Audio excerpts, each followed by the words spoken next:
अस्सलाम वालेकुम dear students. जैसा कि आप लोग जानते हैं कि हम डेमोक्रेटिक पॉलिटिक्स का छठा चैप्टर फंडामेंटल राइट्स पढ़ रहे हैं, जिसमें से हमने कल 3 फंडामेंटल राइट्स को डिस्कस किया, जिसमें से right to equality, right to freedom, right against exploitation. ये सारे 6 के 6 जो है, these are all fundamental rights. जैसे राइट टू इक्वलिटी हमने देखा कि किसी भी शख्स को डिस्क्रिमिनेट नहीं किया जा सकता है on the basis of caste, colour, sex, religion, place of birth. Right to freedom में हमने देखा, इसमें आपको याद में दिला दूं कि राइट टू इक्वलिटी में जो अनटचेबिलिटी हमारे यहाँ प्रिवेल हो रही थी, उसको कंप्लीटली बैन किया गया। उसको ऑफेंस, आज की डेट में उसको ऑफेंस माना जाता है कि अगर कोई इस चीज की प्रैक्टिस करता है अनटचेबिलिटी की, तो वो उसको कानून पनिशमेंट दे सकता है। तो उसके बाद हमने राइट टू फ्रीडम पढ़ा, जिसमें से हमने देखा कि हम हिंदुस्तान के कोने कोने में बगैर किसी रुकावट के मूवमेंट कर सकते हैं। उस पर हमें कोई पाबंदी नहीं है। हम फ्रीली एसोसिएशंस, यूनियंस फॉर्म कर सकते हैं, हम फ्रीली बोल सकते हैं। और उसके बाद हमने राइट टू कॉन्स्टिट्यूशनल रेमेडीज के बारे में, राइट अगेंस्ट एक्सप्लॉयटेशन के बारे में हमने पढ़ा, जो तीसरा फंडामेंटल राइट जो है।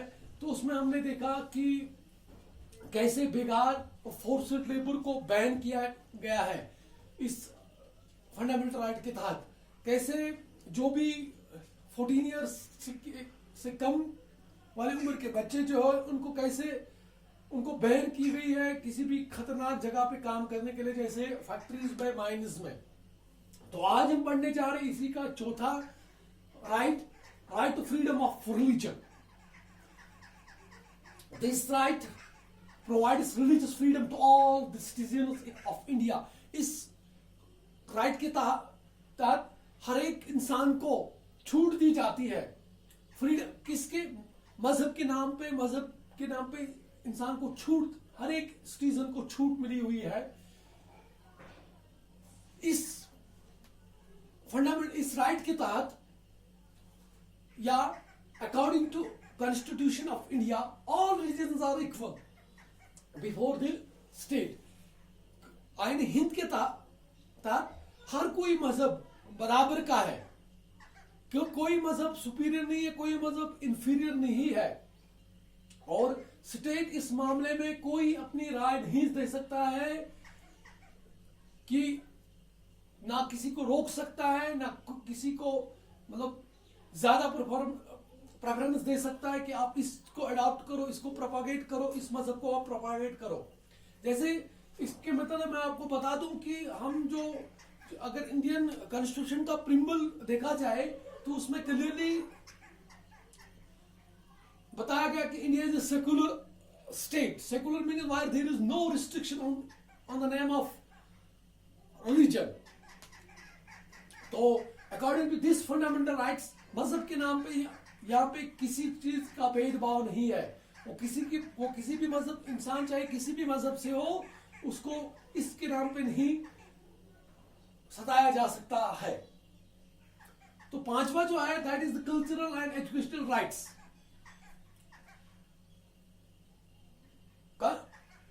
कल्चरल एंड एजुकेशनल राइट्स आइन हिंद के तहत जो माइनॉरिटी कम्युनिटीज के जो लोग जो है, उनके राइट्स को प्रोटेक्ट किया गया है। According to Indian constitution, every community has the right to conserve and develop a language and script of its own. इस हिंदुस्तानी आइन के तहत हर एक कम्युनिटी को ये हक दिया हुआ है कि वो अपने to conserve and develop his language, वो अपनी मादरी लैंग्वेज डेवलप कर सकते हैं और कोई स्क्रिप्ट भी लिख सकते हैं। है। और एजुकेशनल राइट, जैसे मैं आपको पिछली बार मैं आपको बता रहा था कि राइट एजुकेशन जो है इसको आहिस्ता आहिस्ता फंडामेंटल राइट्स के नजदीक लाया गया है। आज आप देखोगे कि अप टू द 14 इयर्स के बच्चों को एजुकेशन जो है फ्री एंड कंपलसरी की गई है। आपको स्कूलों में बच्चों को स्कूलों में यूनिफॉर्म, बुक्स, खाना, ये सब कुछ मैसर किया जा रहा है बिकॉज ऑफ दिस राइट। तो उसके बाद जो छठा राइट जो है that is the right to constitutional remedies. ये वाला राइट जो है, या बच्चों आपको यहां पे याद रखना होगा, ये वाला राइट जो है राइट टू कॉन्स्टिट्यूशनल रेमेडीज जो है, ये वाला राइट जो बाकी 5 राइट्स जो है उनको प्रोटेक्ट करता है, उनको सेफगार्ड करता है। कैसे कि अगर इन 5 राइट्स में से कोई भी राइट स्टेट अगर डिनाई करता है किसी भी इंसान से, चाहे वो राइट टू इक्वलिटी हो, राइट टू फ्रीडम हो, राइट अगेंस्ट एक्सप्लॉयटेशन हो, right to cultural and educational right हो, right to freedom of religion हो, कोई भी राइट इन 5 में से हो या 5 के 5 ही हो, अगर किसी इंसान को इससे महरूम स्टेट इसको इससे दूर करना चाहे तो वो इंसान जो है, वो शख्स जो है, वो कोर्ट का रुजू कर सकता है for the implementation of all these fundamental rights. तो इस मामले में